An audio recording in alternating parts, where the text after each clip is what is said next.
പൊന്മുടി എത്തിയിരിക്കുന്നു. പക്ഷേ എന്താ ഇവിടെ നല്ല മഞ്ഞുണ്ട്. ഇതിന് മുന്നേ ഇവർ കുറച്ച് ദിവസം മുമ്പേ വന്നിട്ടുണ്ടായിരുന്നു. അപ്പം തൊട്ടടുത്തിരിക്കുന്നവരെ കാണാൻ പറ്റത്തില്ലെന്നായിരുന്നു കേട്ടോ പറഞ്ഞേ. പക്ഷെ ഇപ്പോൾ അത്രയും മഞ്ഞില്ല. പക്ഷേ ഇവിടെ ഉള്ള അത്രയും മഞ്ഞ് ക്യാമറയിൽ അറിയാനും വയ്യ കേട്ടോ. നല്ല രസമുണ്ട്.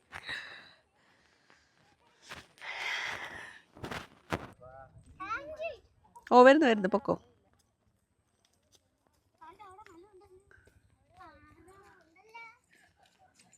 എനിക്ക് ഭയങ്കര ഇഷ്ടമാണ് ഈ മഞ്ഞും മലയും ഒക്കെ.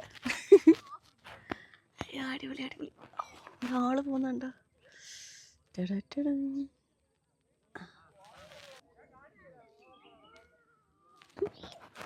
ഇവർ കാണുന്നത് നേരിൽ കാണാനും ക്യാമറയിൽ കാണാനും വ്യത്യാസമുണ്ട് കേട്ടോ. അത്യാവശ്യം. അയ്യോ എന്തോ കനി